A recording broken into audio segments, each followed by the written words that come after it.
It's on. Why? Why? This makes me want to beat my head against the wall.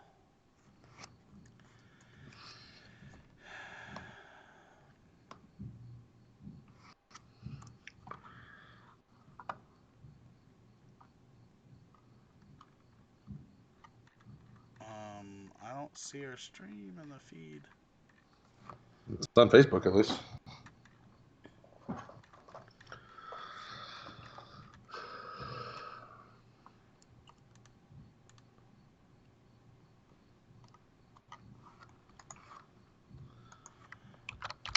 Come on. There you go. Tim.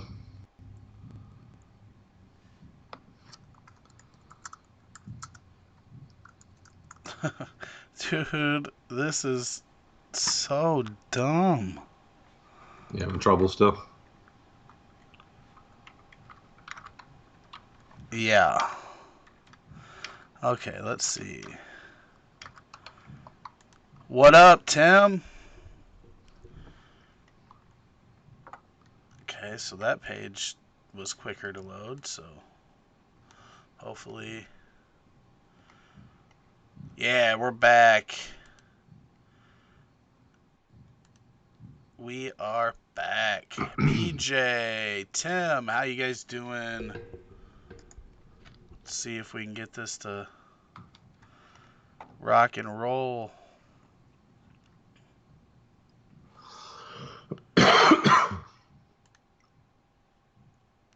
Zero frames dropped. So that looks to be good.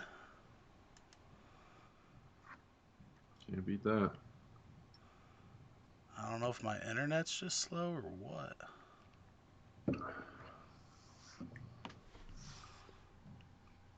Do one thing real quick and then we'll get rocking and rolling. Sounds good. Trusty.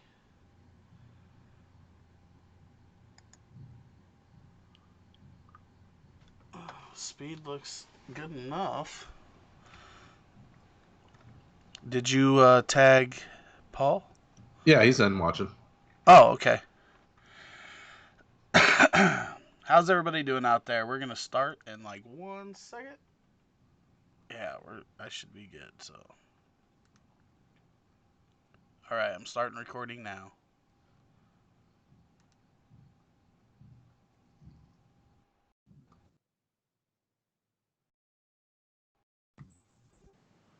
Welcome back to the Heatseekers podcast. I'm your host Rick Butts here with Bradley Menendez. How you doing, Brad? I'm super. You know, it was a great week one. We had a lot of success. We helped a lot of people win, and now we're just ready to get it going week two. How are It you, was one of brother? those days, but I'm glad to be here talking fantasy football. So awesome that we finally got to the season. I went 5-4 in my Dynasty leagues. I, I, I've got to have more than that. I must have miscounted because I have more than 9 leagues, so I don't know how that works out. I did go 5-for-5 in the guillotine leagues, so I didn't get knocked out in any of those, so that's good. Uh, you definitely want to last longer than 1 week if you take the time to put them all together. True story. Uh, DFS was okay, lost a little bit, but my cash games went real well. I went 44-6 in my cash games. Uh, So that Oh, was that's nice. good, but yeah, it was a good week one. There was a lot of weird stuff that happened though. Ton of weird stuff. Lots of injuries. I mean, even this week, we're still seeing more fallout from week one with the Hunter Henry Yeah, stuff. I mean, so it's who just did been we wild. lost? Hunter Henry, and they're saying 4 to 6 weeks probably. We lost Nick Foles in his first game for Jacksonville. In the first We quarter of the lost, first game, yeah.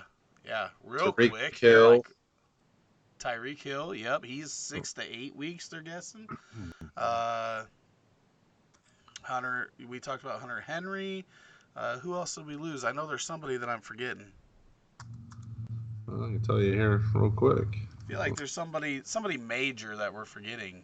Oh, Darius Geis. Well, Don't. maybe.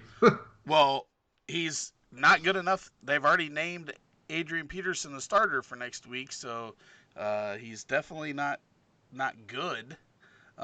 He's not on But IR, but yeah, well, not yet. yeah.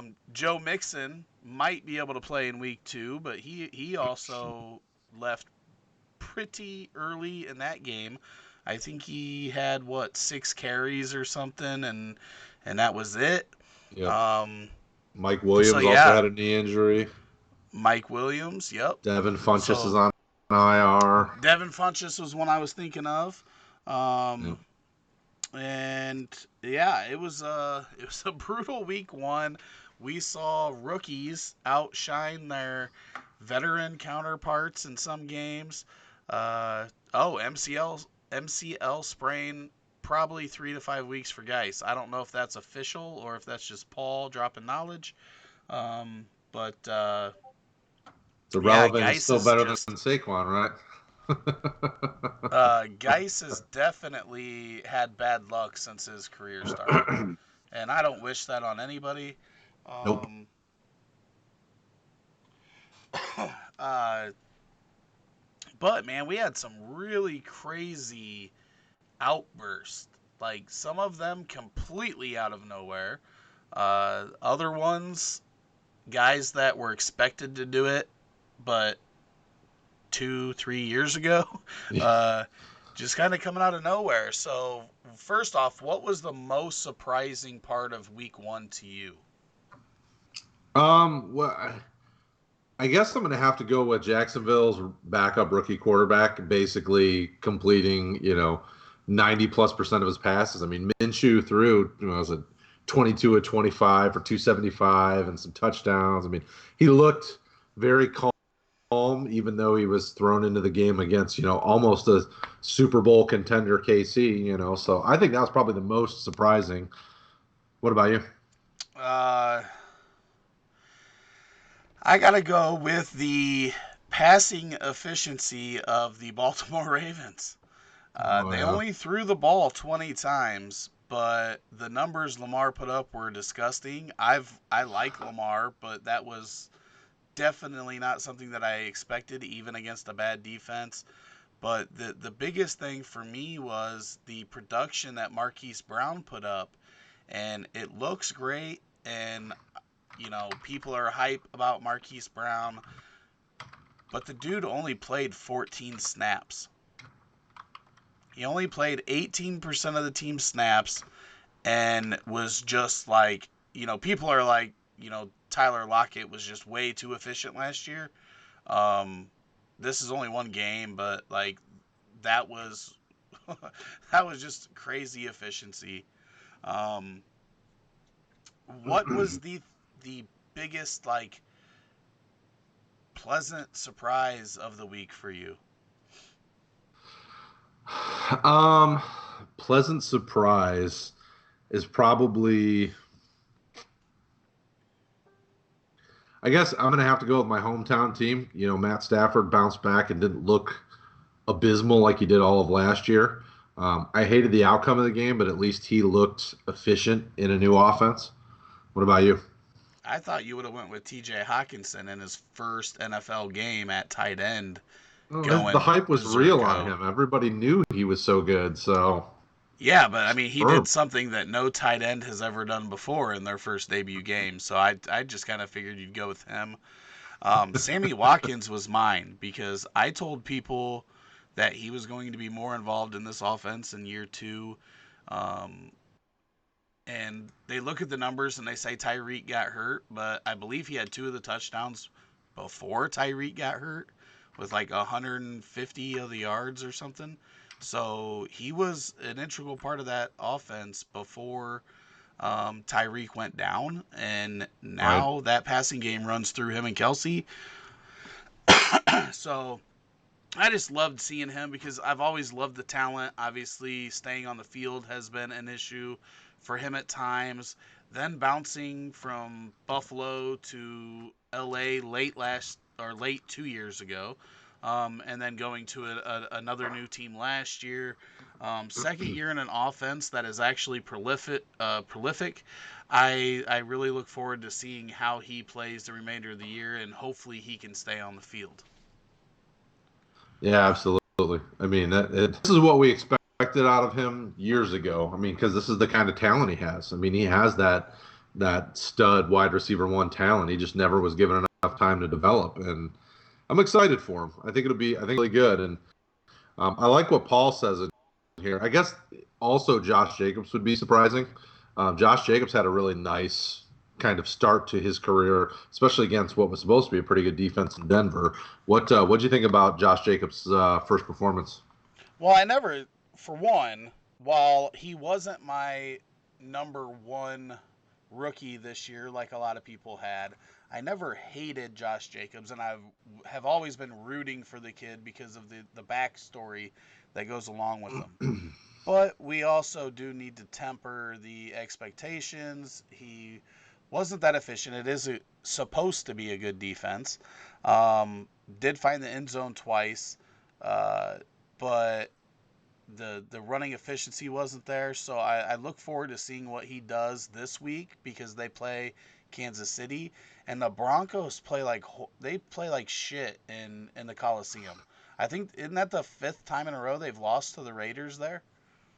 I think I that's think what they so. said. I think they said that they had lost four in a row going into the other night.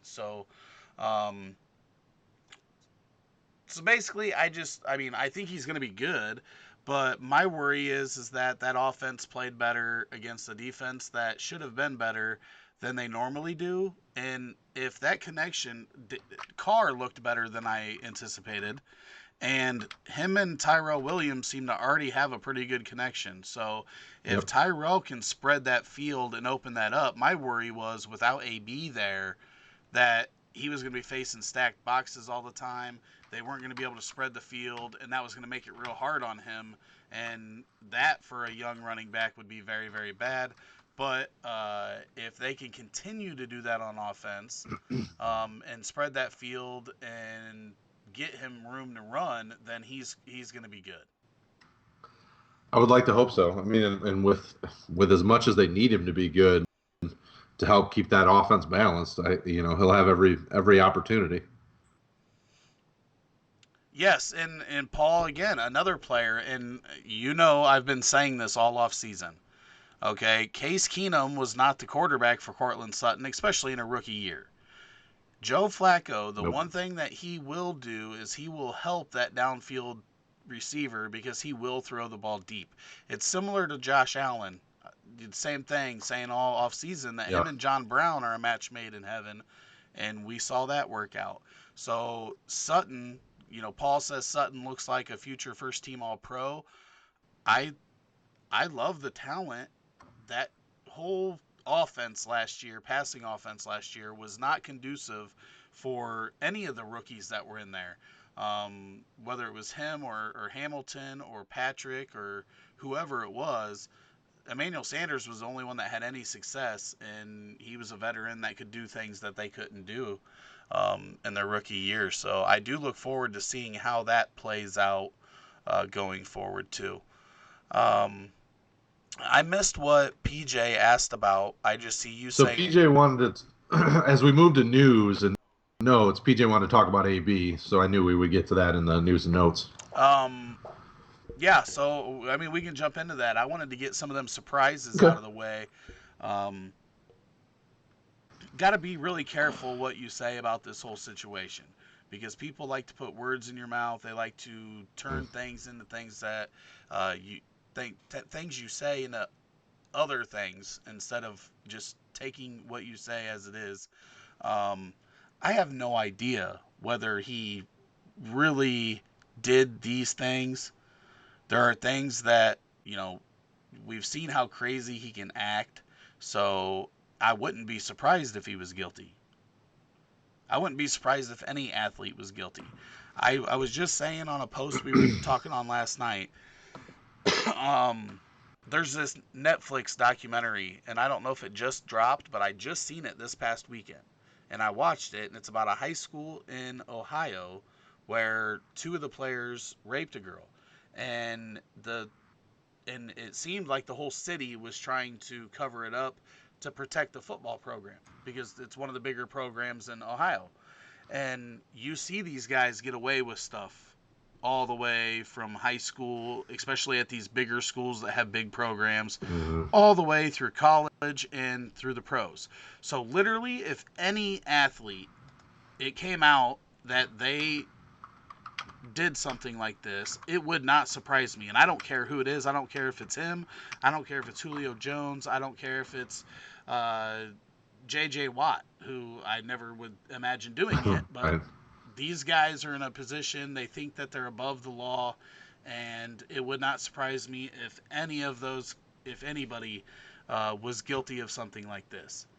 But there are things on the other side of it that just seem fishy to me. The lady's got a $30,000 tax lien against her. Uh, the videos of her hanging out in his bed while he's in his underwear. Just all kinds of stuff that if her story is that they were not intimate, it just doesn't add up. But I'm not saying he did it. I'm not saying he didn't do it. I'm waiting for the information to come out. I'm just looking at what is there now and adding up those pieces. So yeah, I hope for both sides that this is not true. Because if it's not true, then it's just her lying. She was not raped, and that's good for her. She wasn't raped. That's good. But it's also good for him and his family and his life, and nobody's lives get wrecked over it. So that's my hope, but we'll have to wait and see what comes out. And they say they have proof that he didn't do it. She says he has proof that he did.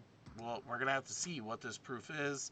But I can say that a lie detector test doesn't sway me any. We've heard many stories about people passing lie detector tests and end up guilty.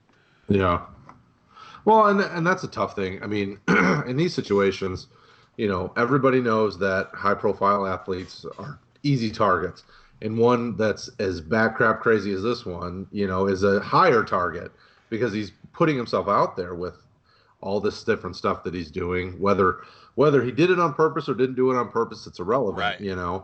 So from a fantasy perspective, I mean, he's in the perfect spot to have value for a few more years if everything goes okay. Some of the guys in the chat want to know about his long-term value.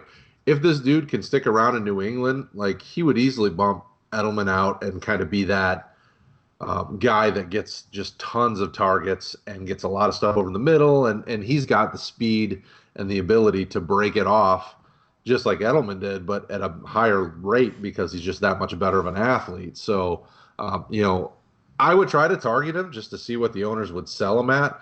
But it's a huge risk, because if he did do this and he gets in trouble, you've wasted capital. So you really need to weigh that against the roster strength. If you have the roster to do that, why not?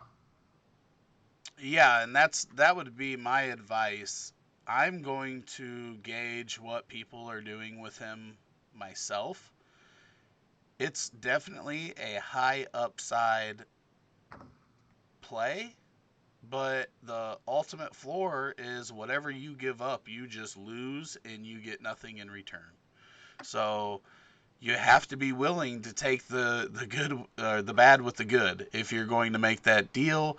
But for the time being, we don't know. They're saying they're going to try to expedite this. Obviously, it's a sensitive subject. Yep. And again, I hope that there was no rape for both sides because I don't want to, you know, if anybody did that to a sister or my mother, or anybody else, I would, want to, I'd want to hurt them. Yep. So I definitely don't condone it, but um, all I'm saying is that the story doesn't add up for me at this point, and that may just be because there's not more information released yet that gets released. So I'm not saying he didn't do it. I'm not saying it's possible he didn't do it. Um, I just want all the information to come out before I make a concrete uh, assumption on it. True story. I mean, and that's a tough thing, So you have to be careful anytime you try to make a deal for a guy like this, So I would say, if you are an owner out there that's looking to make this move, before you click accept or before you make an offer you want to get some opinions, go into our Discord chats, go into our Facebook community. We've got a lot of great minds out there that can help you talk it through. Put your roster out there and say, this is what I've got. This is what I'm looking to do to get them. We can help you out. That's what we're here to do. So, if you're nervous about the deal, ask around. We're all here to help. Mid-episode sales pitch. I love it. Yeah, let's move on because I'm sick of talking about AB the same way I was sick of talking about Tyreek. But I will say one thing to end it. When the Hill audio came out, it was very convincing that he was a guilty man. This time it's the other way, so I'm definitely not going to say that it can't go either way in this thing, but I've learned my lesson. I'm going to let it play out and see what happens. Yeah. PJ says that I was offered Eckler and Ingram for AB. Is this too much? PJ, I will be 100% honest with you, and Brad may not agree with me. That is entirely up to you. Are you willing to lose one side for the other if it doesn't go in your favor? Because that's literally it's a 0 to 100, and it could be on either side, and I'm not going to say one way or the other that I would or wouldn't. If it was my team, it's a lot easier for me to answer than for your team. I just don't know. I don't know. Dude, and it depends on your league makeup as well. Like if you're in a tight end premium league, I jump all over that. I mean, Ingram balled out this week in week 1. He'll continue to get a good target share. Eckler is going to continue to get receptions. As far as we know, Gordon's not coming back until week somewhere between 6 and 10. I mean, it seems like a solid move if you're a team that has potential to compete this season, and maybe you need to shore up, your roster. I mean, but I would agree with Rick. You got to be careful. If AB's on the field, he's a stud. That's what he is. That's the kicker. If Yeah. AB's on the field, whoever loses AB loses the deal. Right. Just point blank, especially when Golden Tate comes back from his suspension, then Ingram very well could lose some targets. And if Gordon comes back, Eckler's going to lose some action. So that's just what you have to weigh. You have to make that decision on your own, though. I'm not going to tell you what I would or wouldn't do because I don't want you stabbing me 3 weeks from now when you trade AB away and he's still on the field and this all goes away. Or if you get AB and he is guilty, which it's a civil suit too. Let's make that clear. I don't know how that'll all play out. I don't know if he'll get a suspension like Zeke or Winston, or if it would be more harsh if he loses in court. I don't know how that would all play out. I'm not a lawyer. I'm not, part of the NFL team. So it's a really hard one to gauge for sure. All right. So somebody I've seen mention one Mr. DJ Chark. I was not big on Chark. There was no way in hell that I would have played him in a lineup or in DFS this past weekend. I was not on him at all. Were you surprised by the Chark outburst? No. Week 1, yes. I like DJ Chark coming out of LSU, but I thought that he was a really raw guy. Like he was going to take a long time to develop because all he was a deep ball, kind of high point of deep ball type receiver. And I needed to see him build a better route tree. At LSU, he just wasn't expected to do much.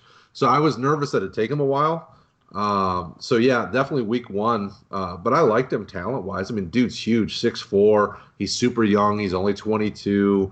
So in that system on that team, I was like, well, yeah, in a few years he could be a viable, wide receiver 3, back end wide receiver 2 if he could develop.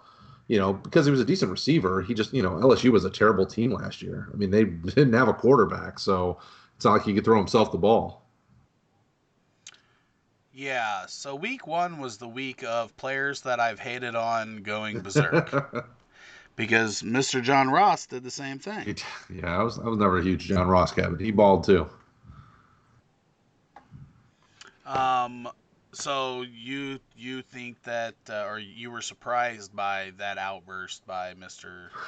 John Well, with Ross? as many targets as he's got, he's bound to catch a couple of them. But if you watch the clips, he dropped so many catchable balls. He could have been over 200 if he'd have caught the passes he should have caught. It's like, yeah, I was surprised by him. I'm not a big fan. Um, we talked about Marquise Brown a little bit. The tight end in that Mark offense was Andrews. very similar.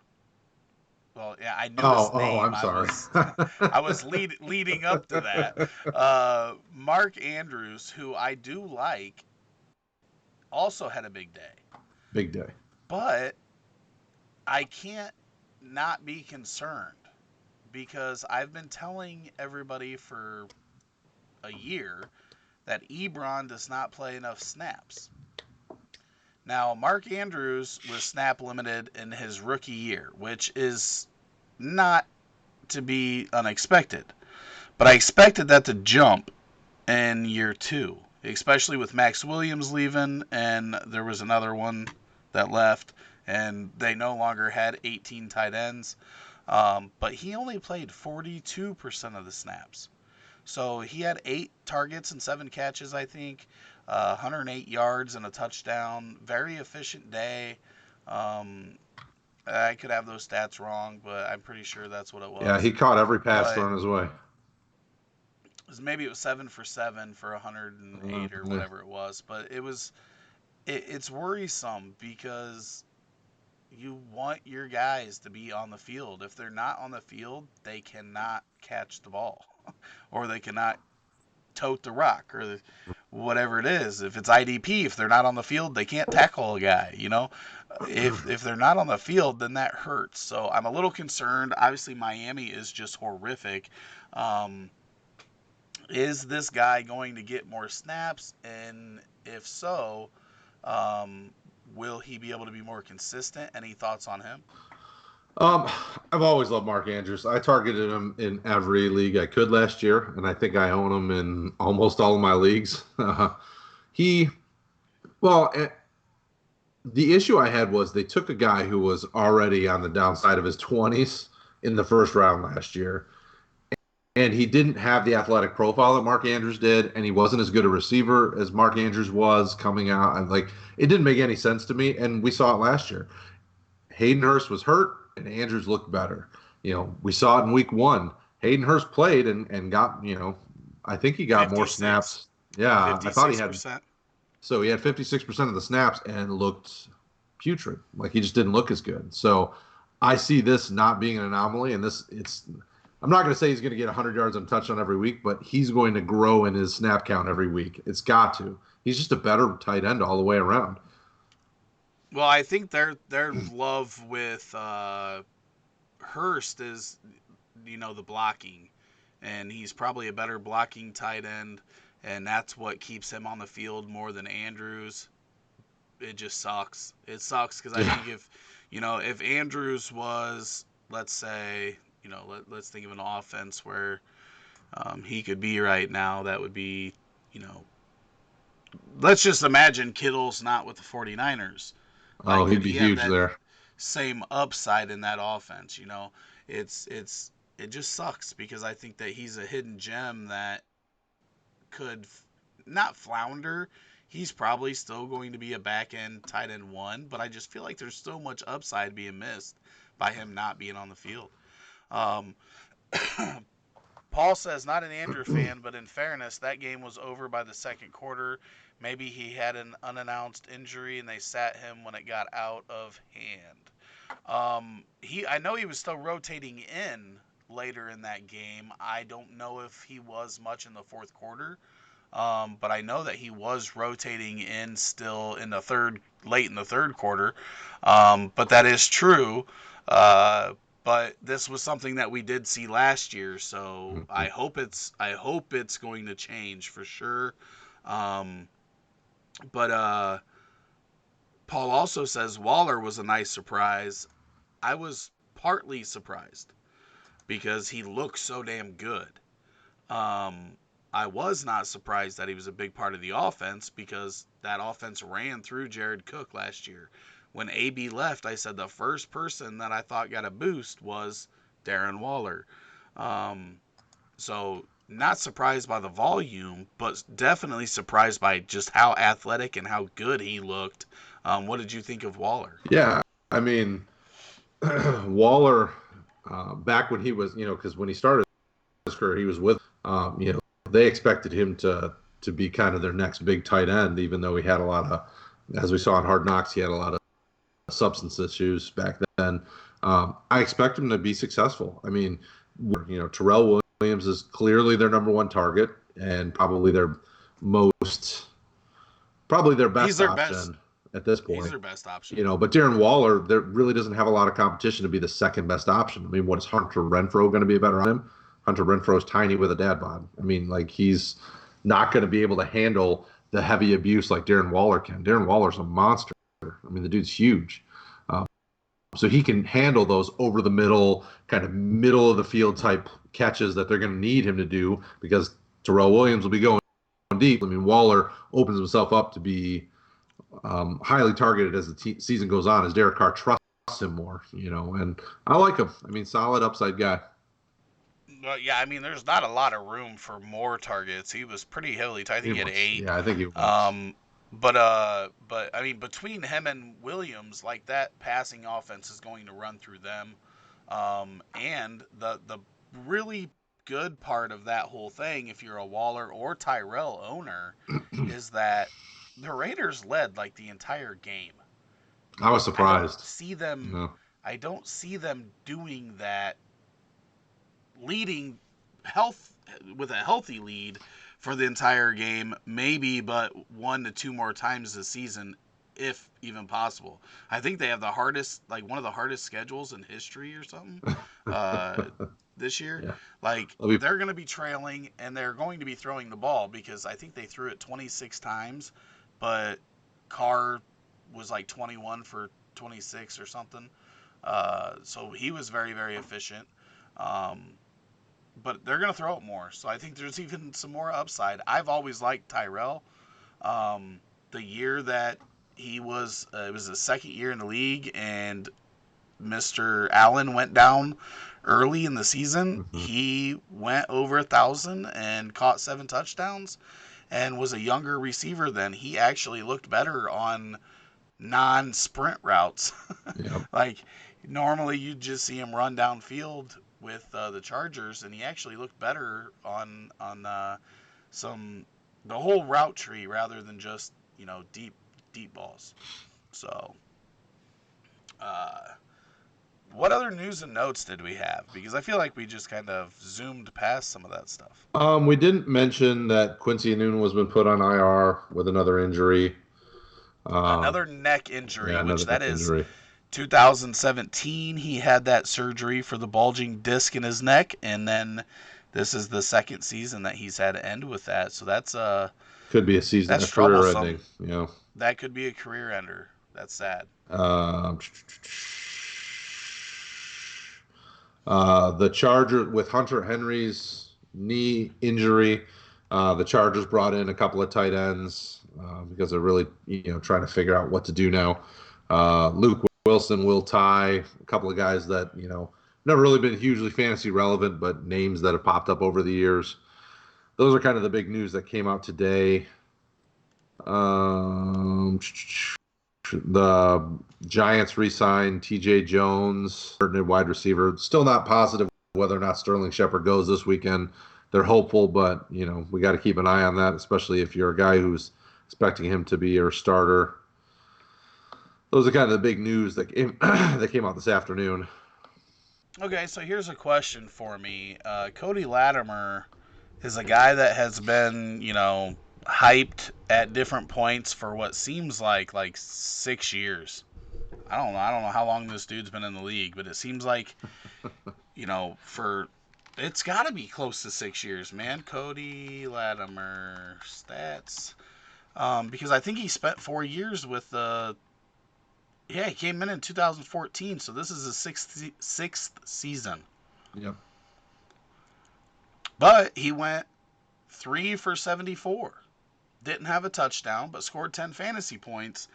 If Shepard doesn't play, um, if you are desperate for a flex option, especially with some of the other injuries that we've seen and the potential for mix and the miss, or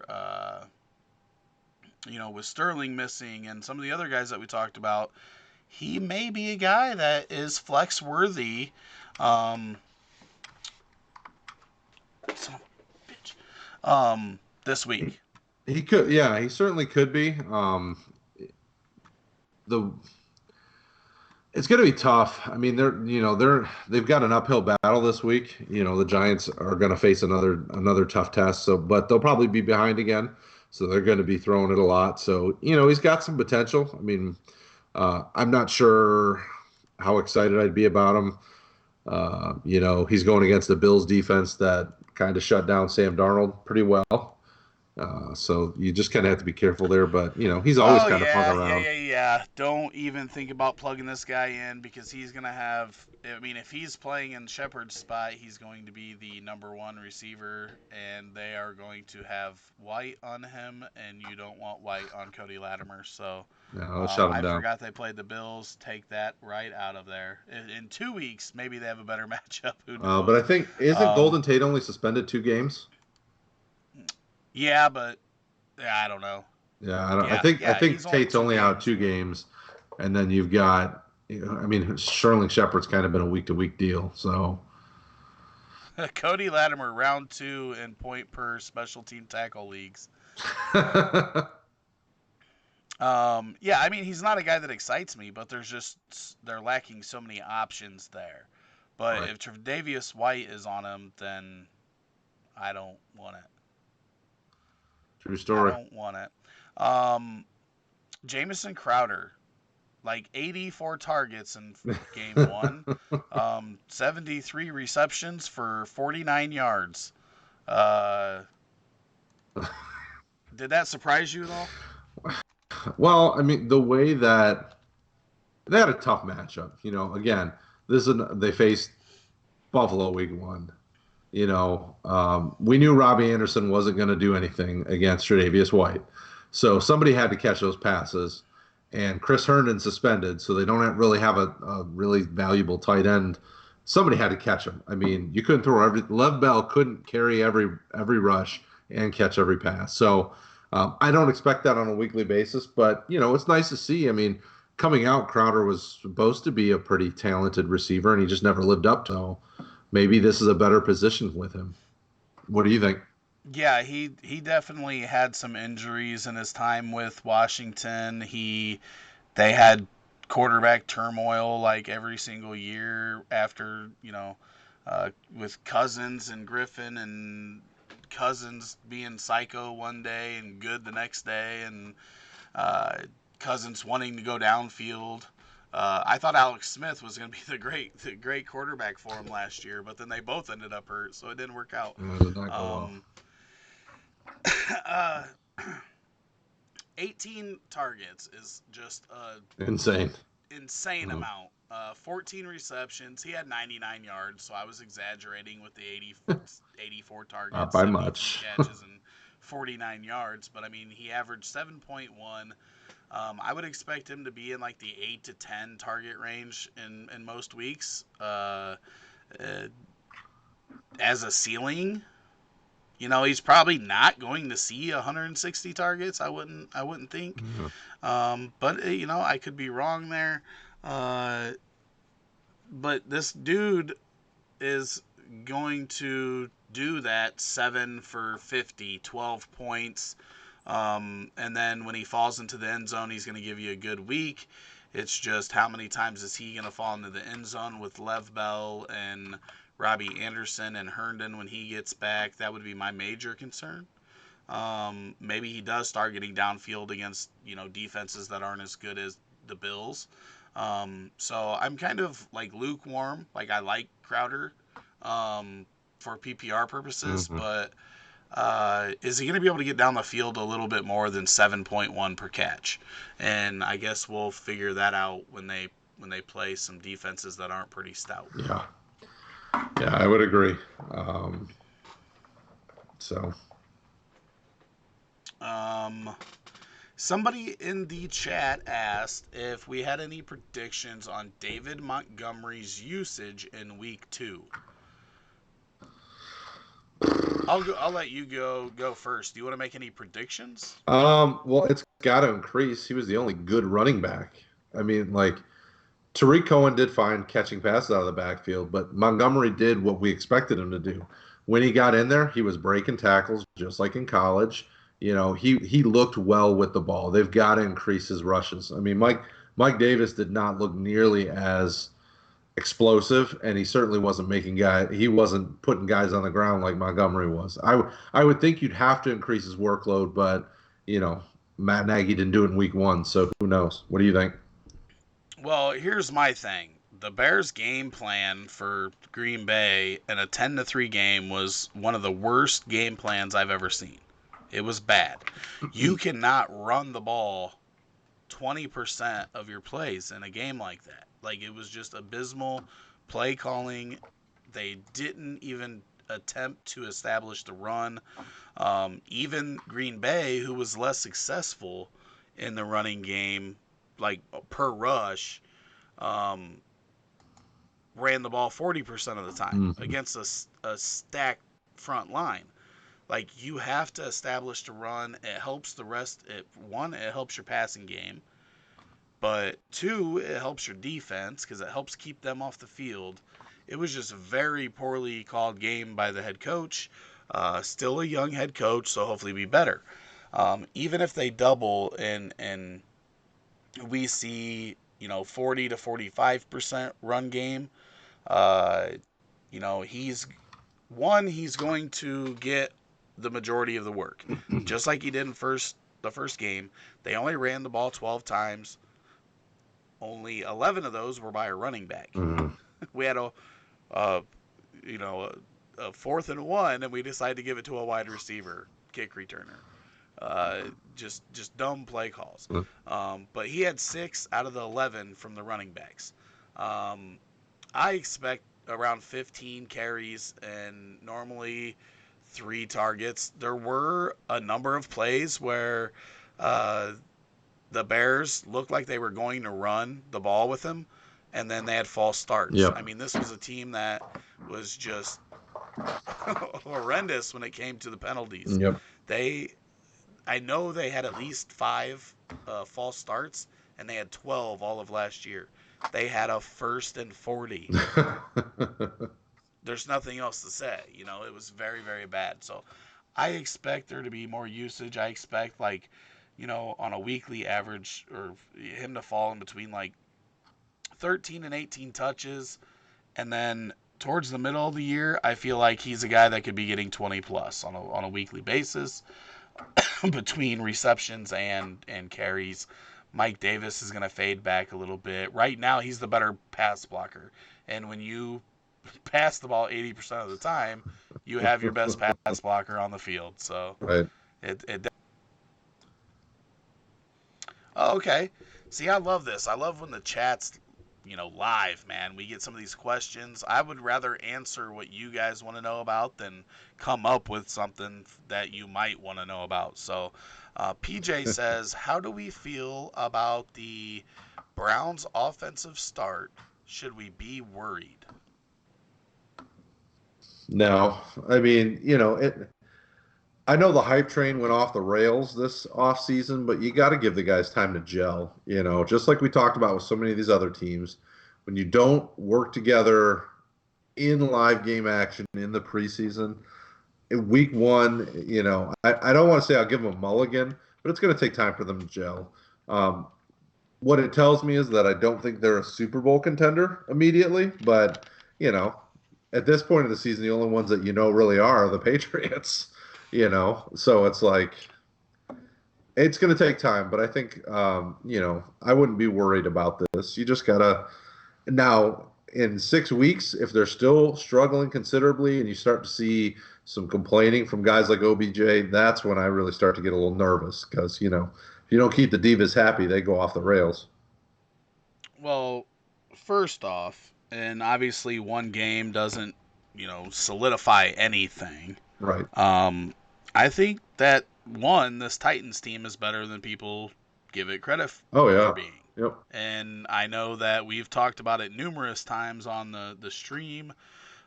People have given me a ton of shit about how much I like the Tennessee offense. Their defense we already knew was pretty good, but this offense is better than people give it credit for. And we talked about Mariota being more, uh, efficient in the passing game than he had ever been last year, but they just didn't pass a whole lot. Uh, Completion percentage was higher than it had ever been. They didn't get downfield because he couldn't feel his arm. They look good, and finally, okay, Corey Davis had a bad matchup with Denzel Ward on him.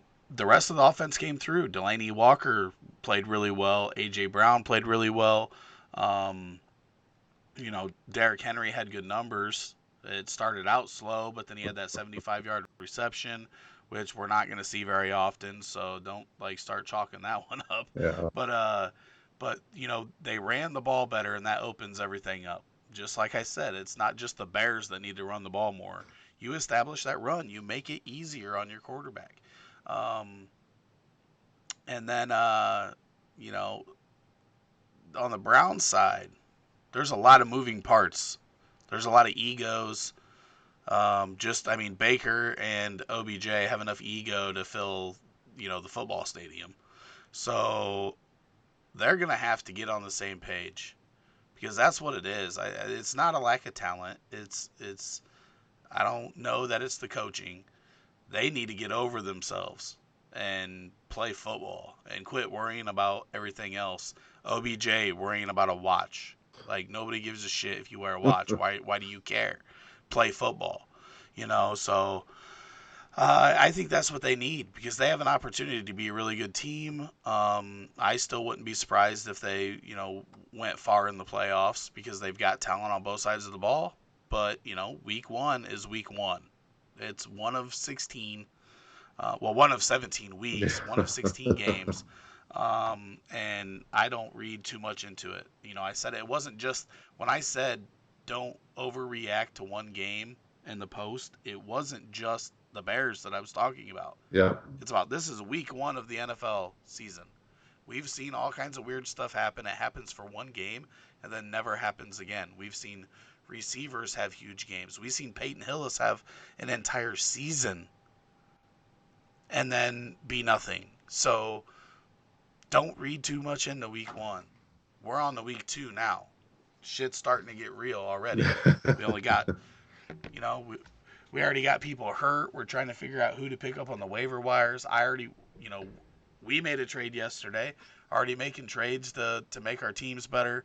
Um, it's time to figure out where you stack up, and you have to be reasonable with your expectations.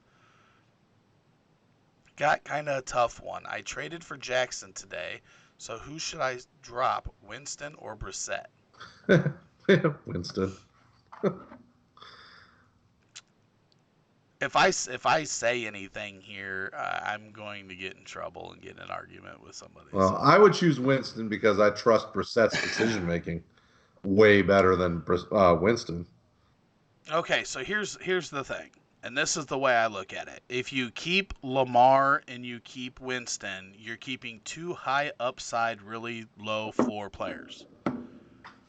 Okay, but I think that Jackson's got the higher floor because the rushing yards. Now he only had 6 in week 1, but that's not going to happen.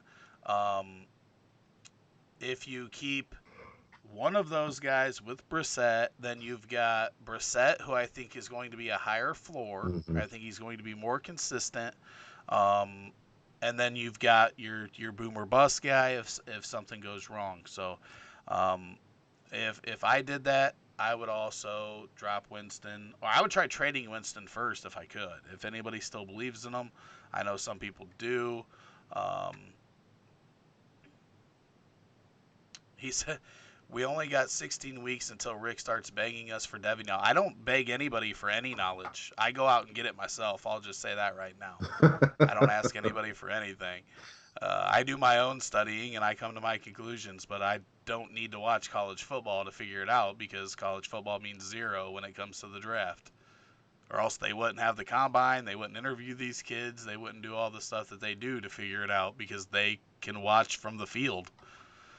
Um, It gives me football to watch on Saturday. That's what it does.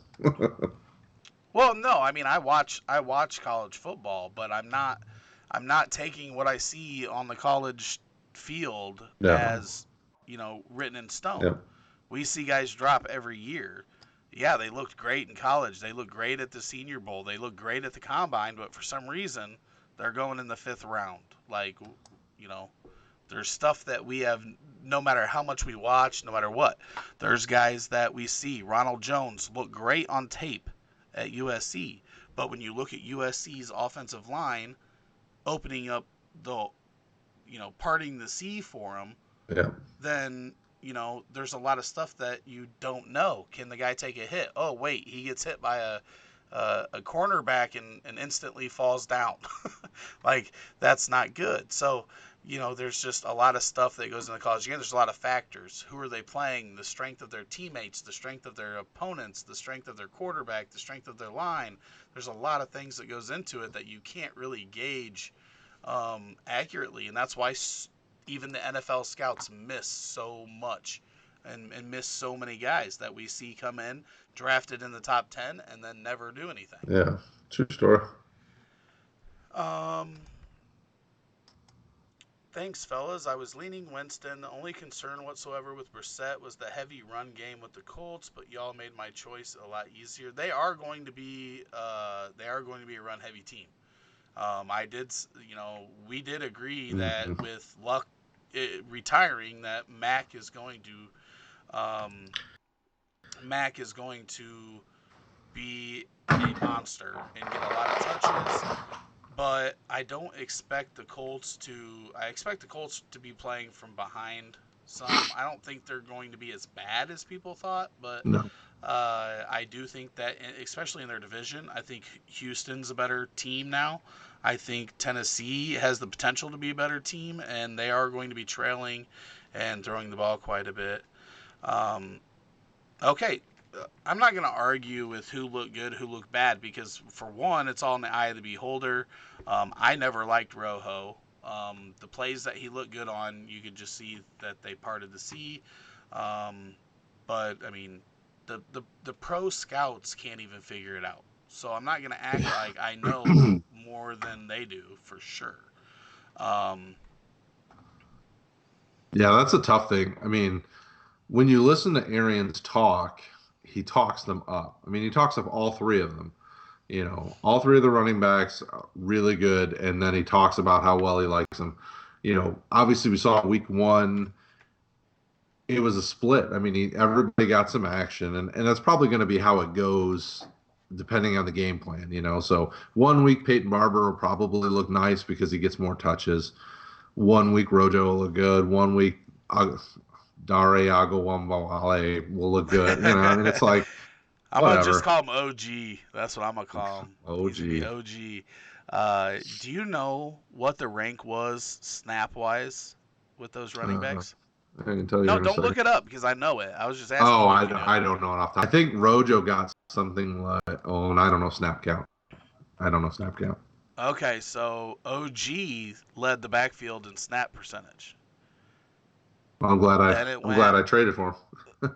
then it went Barber and then it went Rojo. Now Rojo got more carries, but the entire run game, like that 49ers defense is trash. Their run defense is not good. Uh, we're going to be targeting them a lot in DFS. If anybody's out there that is in the DFS group, we're going to target that 49ers defense. For example, this week, if Mixon's out, like obviously I don't really trust Mixon in cash games because of the injury, but if he's out and Bernard's in, Bernard's like almost a must play, must plug for that game this week. So, but yeah, I mean they all had good numbers, but OG I don't think had a carry. I think all the I carries think went his were all with receptions. Didn't he have like 4 yeah. catches or something? But I mean, when you take away the third down rule in that offense, if that's going to be all OG, then both Barber and Ronald Jones are worthless in PPR fantasy Yeah. because I think they're gonna, at best they're gonna be splitting, and at worst they're gonna get 5 points a week, and that's not what we're looking for. How often do y'all host these? This is my first one, and it's been great. Well, we do Wednesday nights at 9:30 typically, but my computer took a shit, so we got started late tonight. So 9:30 on Wednesdays. Sunday mornings, I'm live in here with and hopefully Nikolai from 10 to 11, and then we move over to the VIP group from 11 to noon to 12:30, depending on how active the chat is and how active everybody's being. So, and then planning on adding some more.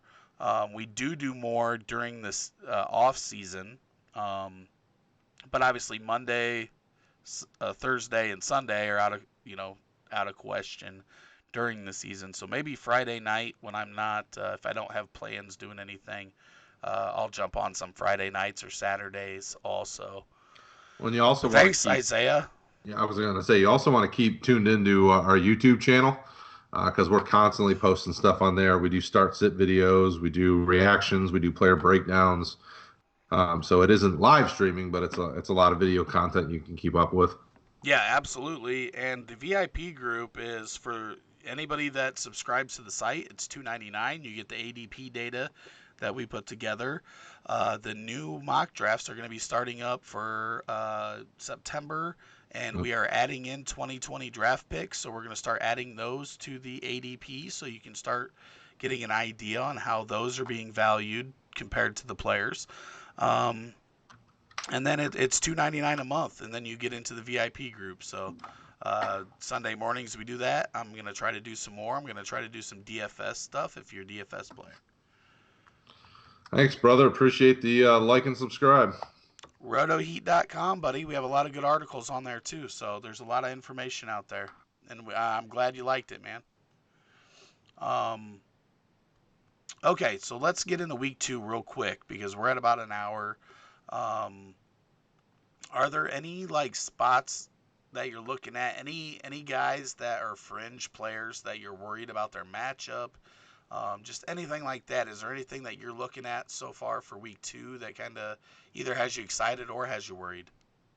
Well, I have one league that I'm good at every position, and I wound up having a bunch of draft capital, so I went all wide receivers. And DK Metcalf, I really wasn't expecting so quickly. So I'm kind of interested with Pittsburgh this week to see if he can keep up.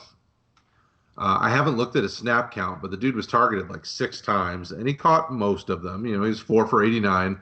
So I'm interested. He's kind of a man. Do I start him because Pittsburgh's secondary looked super soft? What do you think about somebody like that? Some of these rookie receivers. 1 second here, because I actually never looked up his snap count. I was actually But looking it I up too. but I do know that Tyler Lockett is there's potential. He didn't practice today with a back issue. If He he had sits out, he had DK could, 77% of the snaps, so he had 41 snaps. Would and that's coming in off of an injury, so he's primed to you know get 80 to 85% of the snap count. So, okay. yeah, I definitely like DK. I've liked DK. That's definitely a good game. Seeing him targeted that much because we kind of thought he might be the guy that gets targeted 3 or 4 times deep. Mm-hmm. in a game, but seeing that he was being targeted more often than that, Lockett only got one target, which was like mind-boggling. Yeah. It was his efficiency did hold up because he was 1 for 1 for a touchdown for 44 yards.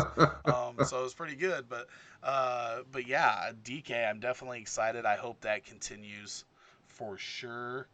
Um, week 2, uh, part of me is excited about Josh Gordon going against this Miami secondary, but that just seems like too much of a layup. Uh, Well, but now the question is, with all the receivers, if AB plays, so you got AB, Josh Gordon, Julian Edelman, Jacoby Myers. I mean, are they all going no, to get a don't even ton? do not put Jacoby Myers. I don't even know why you're saying Jacoby Myers before Philip Dorsett, who had Oh yeah, I'm two sorry, Philip touchdowns Dorsett. week one. Yeah, Philip Dorsett. Um, I'm just those saying, guys, it's all those these receivers. That's a lot. okay, but here's the thing: is that Josh Gordon doesn't need the volume. No, Okay, so he only had what he was 3 catches for 73 yards and a touchdown on four targets. right. He doesn't need the 8, 10, 12 targets like Edelman does. And that's why I've always said, like, this hurts, AB hurts Edelman. It doesn't hurt Josh Gordon because now Antonio Brown's pulling all those double teams and Josh Gordon can just run free. And Josh Gordon's never been able to run free in his Anywhere, life. anywhere. Um, Especially with a good quarterback. So that is interesting to me. I am interested to see how much it affects Edelman. It definitely renders Philip Dorsett useless. Um, uh, Jacoby Myers, it for however long AB's there and plays, um, it just hurts Harry. Um, so it's So it's just an interesting situation. I wasn't even going to talk about it. I was just throwing out because I thought it was like a layup with the way that Marquise Brown just torched him last week. right. And then Snead had a touchdown, and Andrews had a touchdown, and Oprah had a touchdown, and everybody had a touchdown, and it was 59 points. I just thought it was a layup. I was going to move on, but you had to dig deeper. Well, and I have one here that I think people are really going to be interested in knowing. Dante Pettis. So he was a name all offseason that people were hyping up. He literally got 2 snaps, and he's not hurt, but he was outsnapped by everybody. Deebo Samuel had 88% of the snap count. He had 60 snaps. What's the deal? And do you think that turns around moving forward? I have no idea what to think with the Dante Pettis stuff anymore. Okay, so we heard the anti-coach speak in the offseason and preseason. Mm-hmm. Thought it was just to get the guy motivated. He was named the starter opposite Marquise Goodwin, and then Debo ended up, leading the wide receivers in snap count. Um, it's troublesome if you're a Dante Pettis fan. It's very, very troublesome because that was a game that was I want to say competitive, but really both teams are bad and looked bad, and defenses were scoring points, and it was supposed to be a shootout, but it ended up being 49ers defense ended up being the highest scoring defense in DraftKings. So it was different, and if you're a Pettis fan, it has to be worrisome. 2 snaps, 2 snaps. That's it. Are you kidding me? Richie James had a touchdown, and that was only one less than snaps that Pettis got. That's crazy. Yeah. uh, yeah. Well, I figured I'd bring that up because I know that Pettis all offseason was one of those names that everybody loved, and everybody was hyping up, and then he came out and pitched a stinker week 1. I was glad that I never was a big Pettis guy. Yeah, I mean, I only have a couple shares, so I wasn't like a huge Pettis guy. Nikolai and we talked a lot about him last year, and I came up a little bit. We both were pretty critical at first, and then I came on a little bit more, so I hedged my bet a little bit. But I am not feeling good about those hedges that I put in. Luckily, I didn't invest a lot anywhere Good. in him, so not worried about that too much. The one that people have been giving me the most crap about is the Anthony Miller 0 targets uh, bagel that he put up, but he was coming back from injury. Uh, he's going to get more involved, so I'm not really worried about Yeah. that. But going into week 2, one of the intriguing matchups for me. Oh, really, you're going to refresh on me now, right when I'm looking at something? Without me clicking refresh. What kind of dick move is that? Um, Give me 1 second. I'm getting back to it. The Rams looked bad on offense, and they still put up 30 points. Yeah. So if they, that's different. Like the Browns looked bad, but they didn't put up 30 points. Uh, we saw that massive shootout between New Orleans and the Rams last year during the regular season. I'm excited for this game Sunday. Uh, my favorite cash game running back is Alvin Kamara because of this game and the ability for it to shoot out and him to get a bunch more targets. Um, and if you want to see cash game plays for the DFS players, I did put up an article for my cash plays for this week. Obviously, early stuff can change, so I'll change that if any news comes out and anybody misses games or whatever. But yeah, so that game there, seeing if Goff and Cam can, Goff Breeze. and Breeze can. I'm thinking week 1, if Breeze can kind of, you know, put that road woes to the side because we know that Breeze is one of the most heavy home road split quarterbacks in the league with like Ben Roethlisberger. Yeah. So can he put that to the side, play good on the road, and create us another monster shootout like we seen last year? What was it, 45-40 or some shit last year? Well, yeah, I It's mean, even crazy. in the playoff game, it was a big affair. But I could totally see this being a revenge game where New Orleans just pummels them because they're going to be mad. They got screwed out of the championship, and it could be Well, huge for them. I don't think they're gonna pummel the Rams. I don't think they're gonna pummel them. For one, it's not the Rams' fault. Which I did talk about, them being, pissed off, but it's not the Rams' Well, fault. sure. So if that's what it takes for you to get up to play an NFL game, then geez, you better have some refs screw you more often. But I did love seeing the way that they came back in that first game and kicked that long field goal to win the game against the Texans. That was one of the greatest finishes we've seen in a while in a regular season game. So that was fun to watch. Right. For sure. And then I am excited to see how this Garner Minshew does in his first start.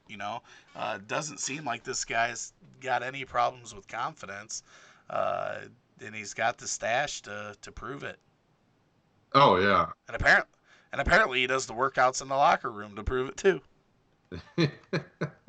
So we hear he's an interesting guy. I mean, we did a little video on YouTube about him, and I was as I researched him a little bit more, I was like, man, I kind of like this guy even more. I mean, he looks like he's a 50-year-old man, but he's smart with the football. He makes good decisions, and to be a good game manager, especially as a rookie, that's pretty big. I mean, Jacksonville needs that. So I don't expect Dobbs to get a lot of love. I think unless Minshew really starts to drop the ball. Dobbs was a guy in Pittsburgh that they kind of liked, but then he lost out to Mason When you Rudolph. say when you say drop the ball, do you mean drop the ball like Dante Moncrief drops the ball? Nobody drops the ball like Dante Moncrief drops the ball. No, I mean, he's a rookie. At some point, people are Sorry, going Bridger. to get tape on him. So as people learn about him, do they figure out his weaknesses and they take away his confidence kind of thing, and then you need to pull in somebody else to keep it moving. Ooh. You know, that's my only concern with a rookie, especially a guy they weren't expecting to Oh, play. yeah, but I also just want to see him go out there and ball out because I would love it because then it puts Jacksonville in a predicament. I love this question that Isaiah asked. Speaking of the Saints, does Taysom ever inherit the QB spot over Bridgewater? He seems to be strictly a gadget player, intriguing but unpredictable. You're replying to him in the chat like you're not on video right in front of him. I love it. Um, this dude is one of the best athletes on the field, no matter who's on the field. I don't see him becoming the quarterback, though. I think that they're going to continue using him as a gadget player, but I think he could work himself into more of a slot role, more carries out of the backfield. If something would happen to Latavius Murray, um, or God forbid Alvin Kamara, I Shut think your that you mouth. could see. Well, I don't want anything to happen to them, but I'm just saying that I wouldn't be surprised if he's really their third running back on the team. And then he can catch the ball. He can run some of them gadget pass plays. I think Bridgewater's the quarterback of the future for the Saints, and I think that's why they you know got him to stay instead of go start in Miami. Um, but yeah, I mean, I love Taysom Hill. I don't know that he'll ever be fantasy relevant because of the way he's used. Absolutely. I mean, but the other concern I have with Taysom Hill is when we see him throw the ball, man, he just doesn't make good decisions. He doesn't go through his Well, progressions very well. I mean, I but he can't. doesn't get a lot of I mean, action. if they threw me in there and I had an opportunity to throw, like I'm not gonna throw it away. I'm excited. I want to get a completion. So, if he was throwing the ball 30 times a game, maybe he would be more selective. Is what I'm saying. You know how it is, man. You get a chance to do something that you don't get to do very often. You want to prove your worth.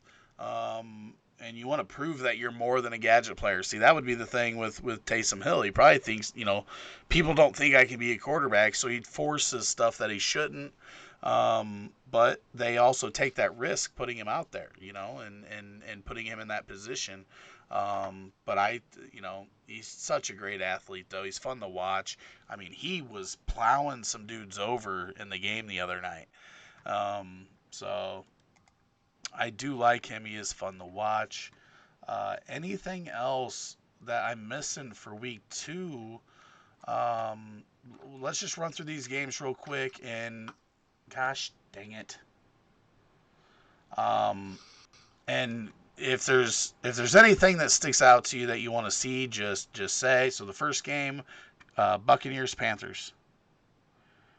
Snorefest. Mike Evans is what I want to see. He was sick last week. Don't know if that's why he struggled in the game. Obviously, the quarterback struggled, the team struggled. Um, but Mike Evans is a beast. I want to see him bounce back after week 1. So that would be my thing in that game. Obviously, McCaffrey's a beast, so there's nothing to see there. New England, Miami. The whipping contest continues. That poor Miami team. I'm interested to see if Devontae Parker keeps getting heavily targeted. Uh, people always want to see If you him. if you So, mention Devontae Parker one more time, I'm never streaming with you again. I keep bringing him up. Well, because he could, this year with as much as they'll be behind, he could easily be a nice flex option as like your wide receiver 5 for those bye weeks that maybe you made bad decisions and you got a couple of stars on the same bye week at your wide receiver. Last week he did okay for people. I mean, I hopefully you didn't start him, but he pointed. They were losing 40 to by 40 points 3 minutes into the game. Like everybody got targets. Well, but most of the guys got hurt. I mean, didn't Albert Wilson went down with an injury, His and calf injury that he already had, but they're desperate for players, so they forced him to play the game. So after the game, he's like, "Call Get back my, out I there. call, calling my, I'm calling my agent and getting traded out of this shithole." I'm just saying that Okay, they're going to be behind a lot. we're talking way too much about Devontae Parker. I want to see Sony Michel run wild. He had 15 carries for 14 yards. You're not going to see that very often. It was a really bad game. People are freaking out over it. He still was by far the highest rush total. It was just one of them games. And I don't care if you're a pro or not, you're going to have some of them games. So I want to see him bounce back. Arizona, Baltimore. I want to see if the Lamar Jackson hype is true. I want to see him keep doing this where he passes more than he rushes. Obviously Miami's kind of a weak. Well, and their secondary wasn't bad, but I want to see it happen more than 1 week. So he's the big one I'm excited about. I'm flipping it over to the other side, and it's Kyler Murray. Obviously, Detroit's defense isn't bad. I wouldn't No, I wouldn't say it's bad, but it's not Baltimore good. no. And what is Baltimore's defense going to rip him apart like they did Fitzpatrick and Rosen, or are they going to, or is he going to be able to do some stuff? He was shaky in the first half, but in the second half he looked a lot better. Not perfect by any means, but for a rookie guy in his first game, I felt like he adjusted pretty well as that game went on. So that would be my thing there. There's not a whole lot else except for unless you're excited to see if the 80-year-old wonder can continue to put up 100-yard games. I mean, Larry Fitz, I love the guy. He's one of my favorite players ever. San Francisco, Cincinnati. Um, probably Debo. I want to see. He led the team in, like we talked about, he led the team in snap counts. I'm interested to see if they keep that up, because even though he led the team in snap counts, he only had like 3 targets, and he fumbled the ball. So I want to see if he gets in the doghouse or they keep working through it. That's probably my most interesting thing for him. What about you? I'm interested in seeing. Um, oh shit, man! I forgot to check our Twitch stuff. We got some questions over there. We'll have to answer real quick. In that game, I'm looking forward to seeing how Raheem Mostert looks. I thought he looked really good last year before he broke his arm. Obviously, it's him and Breda now. I like Breda, but I targeted Mostert in any league I could where I could find him. Hmm. I thought he looked real good. So how does he fill in with Tevin Coleman out? Um, your team, Detroit versus the Chargers. I want to see carry on. Like, what in the world were they doing? He should have. It looked like their run offense was just abysmal against what I thought was supposed to be a leaky Arizona defense. I need to see carry on get a little bit more action and them getting in a rhythm with him. Mine would be, is TJ Hawkinson going to be that involved week in and week out? Because if so, you've got a top four tight end on your hands, and I'm mad that I don't have any of him. Luckily, here's the thing. Like I said, Fant was my favorite over Hawkinson, right? That was my thing. But in every draft that I got Fant, Hawkinson was already off the board. So luckily, I didn't have to draft Fant ahead of him and feel really bad about it later. So I did say that Fant was my guy over Hawkinson. But if it plays out like it did in week one consistently, at least I didn't draft him over him. True. Green Bay, Minnesota. Uh, I'll go first. What happens when Minnesota throws the ball more than 10 times? They threw the ball 10 times in uh, a 1 week, the Green whole game, Green Bay's 10 defense times. is much better than Atlanta's, though. I mean, they're going to Yeah. have to pass it more. I need to see what's going on with Aaron Jones. Like, I fully expected him to be more involved in the Chicago game, and it seemed like, I don't know, you know? I don't care who your running back is, and I'm a Bears fan. No bias. It's put to the side. That Bears front seven is disgusting, and people aren't going to run the ball on them. They didn't run the ball on them last year. Roquan already looks better than he did at any point last year. Khalil Mack's been with him for a whole off season. Leonard Floyd stepped up with a bunch. I mean, Robertson Harris is another year into the league. He looked better. That front seven, you're not running the ball on them, and the linebackers can run with most running backs, not McCaffrey or Barkley, but there's only a couple of those guys. So majority of the running backs, like I would just fade them against Chicago, unless we start getting some injuries, which is always possible on the defensive side. Um, my thing would just be to, Diggs and Thielen, when they do pass more, how that all works out. So Thielen looked like he was going to have a good day early, but then obviously they didn't throw much. Jacksonville, Houston. uh, I think we already talked about him. I mean, Minshew. I want to see this kid. after being the starter for the entire week with the ones. I want to see how he progresses. Will Fuller catches pretty good for a guy that can't catch. That's all I've ever heard since he came out of college is that he can't catch. But he catches pretty damn good. Did you see that one-handed catch over the guy?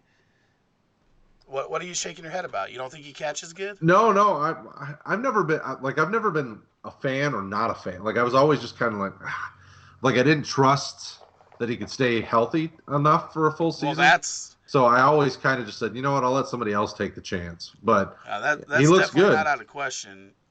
But the whole like he can't catch thing is debunked in Yeah. my opinion, and now it's just can he stay on the field or not, which is definitely up for debate. But it is Right. with everybody but Hopkins there. We've talked about that all off season. Um, Buffalo Giants, what a mess. But This almost feels like, Buffalo Jets. I mean, like it's another one. I was like, ugh.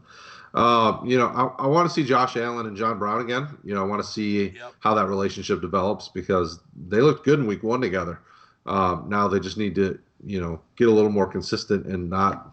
I mean, they need to throw it deep more. I mean, which is hard to do because they did quite a bit of it last week. But what about you? That's the same exact thing I would have said. So we'll just move on from that game. No, have I not been pumping up that combo? Since John Brown signed there, I said it was a Sure. perfect guy for Josh Allen. So I'm glad that it worked out in week one. Um, Pittsburgh, Seattle. Uh, well, I'm gonna stick with my rookie receiver. I want to see DK Metcalf in week two. I want to see a little bit more snaps. I want to see a little bit more targets. Just kind of see how he's now 2 weeks removed, or well, 3 weeks removed from getting back from the knee injury. What about you? Um, I know what you're gonna say, James Washington. no, I was reading the Paul. Well, first off, there's like we didn't pay attention to the chat when we were going through all this, and Paul's very vocal, obviously. I kept seeing Uh, IDP talk, so I ignored it. well, he said Albert Wilson not getting many targets is concerning. One, it's not concerning against the Ravens, but two, he left in the second quarter, so it's tough to get a lot of targets when you're not there. I'm saying that hurt Is Kyler also. Murray is Kyler Murray as trash as he showed for 3 quarters against a bad Lions team? Lions defense isn't that bad. It's just not that bad, so I don't think so. I do agree. Christian Kirk getting looks is nice. Anything in there that you agree, disagree with? No, I think you're good.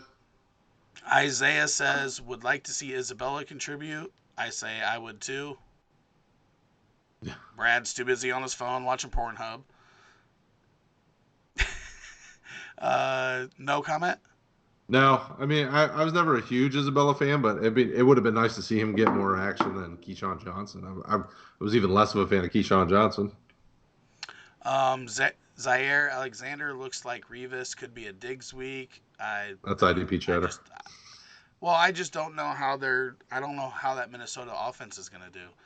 Um, Foles' injury is bad news for Leonard Fournette. I don't know if that's bad news yet, personally. I would think it wouldn't be because I would think they would have to funnel the offense more through him to keep Minshew kind of safe for a little while as he continues to learn the system. I love the last one as I'm getting caught up here. Shh, don't jinx it. Fuller just tore an ACL because y'all talk good about him. All right, so we Or caught up Fuller. there. So in the Pittsburgh game, I just want to see if Pittsburgh's offense is as bad as it looked in game one Yeah. because it was not good. It looked like a team that missed Antonio Brown and Le'Veon Bell. Obviously, Lev Bell wasn't there last year, but that we'd never seen that offense look that bad. I don't remember the last time a Pittsburgh offense looked that bad. Uh, we're gonna have to see. I don't know that the Patriots defense is that good. Yeah. I mean, it's good. It's not a bad defense, but that Pittsburgh offense looked horrendous. Moncrief couldn't catch the ball. I'm gonna keep saying it because I said to stay away from Moncrief. It was brutal. Um, one of the worst games from a wide receiver I've seen in a long time. I don't wish that on anybody. That's rough. You know what I mean? Yeah. Like, if you just don't produce, at least you didn't play bad. You know what I mean? Like, I didn't get targeted, so I didn't have any catches. I got targeted 87 times, but I only caught 2. Yeah. That's bad. Yeah, it was rough, um, especially with his match. I mean, he had as many offensive snaps as Juju. With that much kind of action, you got no, to do better. I'm pretty sure he had 10 targets in that game. Oh yeah, I think he had more target. I'm just saying snaps wise, they both were on the field all the Yeah, time. it You know. was it was not good. I thought that both Johnson and uh, uh, Washington. I wasn't going to say his name because I'm afraid I'll say it 9 more times. Uh, I thought they both looked better than Moncrief. To just put it that way. Washington did inexplicably run out of bounds on a play, but bonehead shit happens. Like not being able to catch with sticky gloves. I don't get it. um, Indiana, Tennessee, Indianapolis. Dion Kane, he showed a little bit, and he was kind of a guy I liked as a deeper guy coming out last year. And with him being injured all year, I'll be interested to see if he gets more involved with Funchess going down. Marlon Mack, 25 carries in the first game, 175 yards. If he, if the Colts keep it closer than the Browns did with Tennessee, they'll be able to run the ball more. And I think that is one of the areas where Tennessee is suspect is on the ground. Chubb didn't have a bad day. He just didn't get the work that we expected. The game flow was literally the complete opposite as we expected. Yeah. Yeah, I want to see some more Marlon Mack. And as Paul said earlier, I would love to see him incorporated into the passing game a little bit more. Um, well, a little bit more would be one. Um, so a lot bit more, I guess. Yeah. Dallas and Washington. Well, and we also got Paul said, is AJB the real deal? So AJ Brown. That'll be an interesting storyline. If I would expect Corey Davis to get more action with a better Well, matchup. right, and that's where it goes into, and this is where Tennessee's team offense could take a step forward, is if other guys pick up the slack when you have guys that have bad matchups like Denzel Ward on Corey Davis. Denzel Ward's going to be a nightmare for any receiver. So AJ Brown stepped up. Uh, Walker stepped up. The running game stepped up. That helps that offense. So if he can continue to do that, then it's going to help pull attention away. Right now, if you're an opposing defense, you just double Corey Davis, put as much pressure on him, and make other guys beat you. And if they start beating them like Tajay Sharp didn't and like Tywan Taylor didn't, then that opens everything up. It makes that whole offense better. So I'm not going to say that he's a real deal because I like him. I thought he was undervalued all off season. Yeah. But again, it's one game, and I'm not going to I'm not going to crown anybody anything after one game. Okay, so we were going into Dallas and Washington. Um, that's a tough one. Probably just want to keep seeing more Blake Jarwin in Dallas. The tight end, he was a guy that I liked. It's kind of a sleeper guy, especially with Jason Witten retiring last year, and then they brought him back, Witten back this year, but Jarwin still got a decent amount of action last week. So he's a guy that I'm interested to see if they keep him involved because they seem to like him.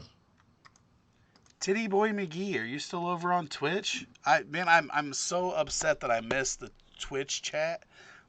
Titty Boy McGee was over there talking to us, gave us a compliment, said your site is very well done.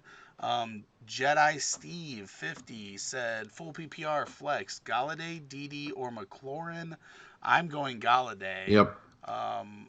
Even though I do like Dede and McLaurin Yep. in PPR format, but I think Galladay's got the most touchdown upside, and we have to see if those two quarterbacks play as well as they did in Week 1. And no, I'm not from Chicago. I'm a huge Chicago fan, though. Bears, Cubs, Bulls. I don't watch as much NBA anymore, but welcome to the stream. We, FDAGHJ, whatever your name is. Thanks for tuning in. Hit that subscribe button and whatnot. Okay, Dallas, Washington. Did we say. Oh, did we talk about this game yet? Yeah, I said Jarwin. Oh, Jarwin. I don't care about the tight ends. I want to see Terry McLaurin. That's what I was going to talk about. Can Terry McLaurin keep that up? Obviously, rookie receiver. One game. We got to see more of it before I believe it. Mm-hmm. But he did look good in week 1. Oakland, Kansas City. Probably want to see Darren Waller, see if they keep him involved. I want to see him keep developing. You have a love for tight ends, and I'm glad because you had extra ones that you traded me yesterday.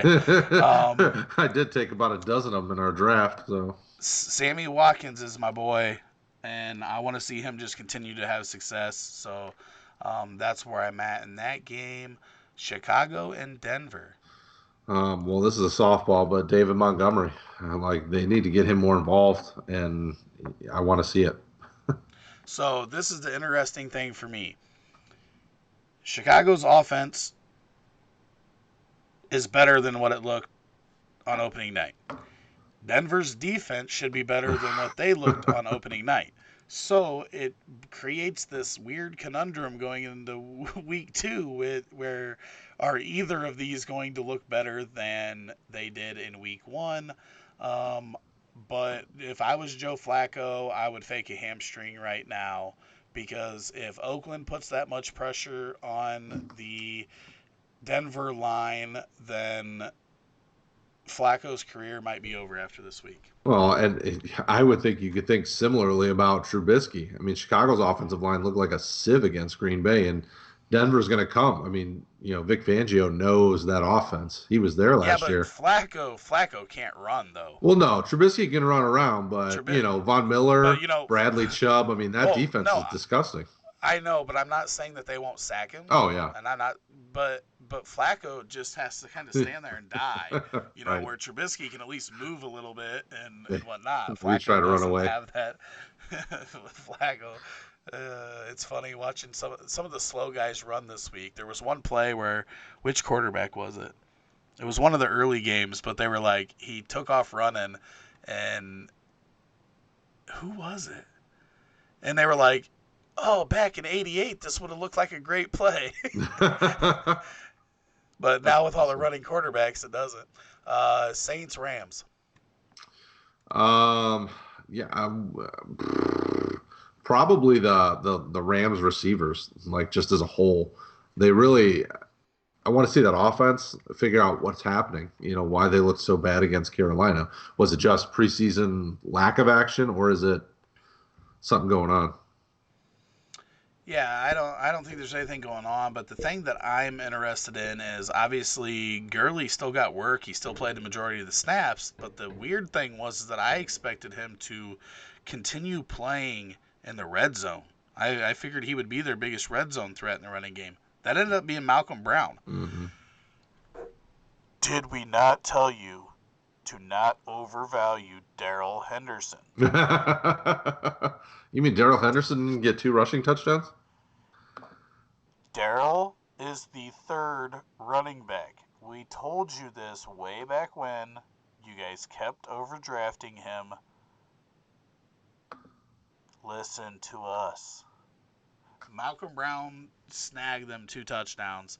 And he looked good doing it. Better day. I mean, Malcolm Brown looked good as the backup. I mean, he looked good last year before his injury too. Yep. So just is Gurley going to, if Gurley's not incorporated in the red zone, which I fully expected him to be the red zone threat, if he's not incorporated in the red zone, then there are major issues with the Gurley price and everything. But it's 1 week, so let's see how it plays out. Mm-hmm. Philly, Atlanta. For me, it's a guy that I like in Philly that doesn't get a lot of love, and that's Nelson Aguilar. He got a little bit of action, but I want to see what they do with him this year. Deshaun Jackson's a real nice deep threat. I don't like Alshon Jeffrey at all. I would have loved to see Nelson Aguilar a little more involved. Ugh. I like Nelson Aguilar. I thought What? he played well and developed Why? well. Not. Yeah, that was all with Nick Foles though. He needs to get traded to Hmm. Jacksonville. When Nick Foles is hurt, so it doesn't do any good. Well, I meant next year, Oh, or he next can year. sign there next year or something. Yeah. Uh, or he can just be hurt with with Nick Foles. Um, yeah, I like Alshon. I don't know why you don't like Alshon. Um, I want to. There's not a whole lot to want to see in this game. I mean, the rushing attack, and I mean, there's just like There's there's not a so big much. thing that stands out. There's so much in this game, right? Mm. I mean, you've got talent on both sides of the ball. Most of them were productive. Deshaun Jackson was just immensely productive. I did not expect to see that many Old targets Deshaun Jackson. for Deshaun Jackson. Mhm. I like Alshon, but the running game, I guess, from Philly, I would have thought it would have been better. Um, but I don't know like what really sticks out to me in that game as what I want to see. Calvin Ridley. I want Calvin Ridley to get more involved. He had the touchdown, but he wasn't heavily involved No. until the second half. He had some action, garbage time kind of stuff going on there. So yeah, that would be it. I would like to see him get more involved. Browns and Jets, the Monday night game. Jets had the lead in week 1, gave it up, and Josh Allen came back. Josh Allen turned the ball over 4 times and then brought the Bills back to beat the Jets. Um, and then we've got the Browns, who obviously lost by 30. So um, what are you looking forward to in this game? I'm looking to see the Browns bounce back. That's for sure. I mean, I'm expecting their offense to be a little bit more potent than they were this week, but that's probably the biggest thing for me, the offense as a whole. And I will say, because, well, here, let me just finish this up real quick. This last team we've got. Um, my thing would just be, can Cleveland just become a unit and gel on both sides of the ball? They have all the talent in the world, but it's just got to be put together. Um, so much talent, man. It just boggles my mind. Um, So yeah, I guess the one thing that I'm wondering with Cleveland is if Higgins is going to be able to hold off um, any of the other receivers. Obviously, Callaway is suspended for a little while Yep. and whatnot, but is he going to be the guy opposite of Odell, or are they going to move Landry outside and play Taiwan Taylor underneath? How are they going to do that? And I never get excited about Higgins. He produces, but I just don't know if he's going to hold those guys off. But week 2 is not going to tell us that. But Probably not. um, No. uh, Paul says Miles Sanders looked good. And I will say that game script, especially for the first half, was not set up for that Philly run game. Um, Well, they became because they down by what, 20 or something, 21. yeah, Washington went up real quick, so that did mess up the whole run game, just like it did for Cleveland. Um, yeah. So what else? What else do you want to say? Because we started that with 58 minutes in and went 40 minutes. It was supposed to be a quick little thing, but it didn't happen to be quick. Um, Yeah, I mean, that's kind of week 2 in a nutshell. I want to see tomorrow will be a big, well, when you're listening to this podcast, today will be a big deal, to see some of these injury reports, to see, some of these guys who's going to start, I mean, but at this point, I think we kind of know who the must starts are, and we have some ideas after talking about each game about what could be intriguing to watch this weekend. Josh Doxson is on the injury report. I didn't know you could get hurt not playing. Dude, it literally said Josh Doxson was inactive in week 1, but is on the week 2 injury report. Oh, you gotta like. I guess butt hurt could put you on the injury report.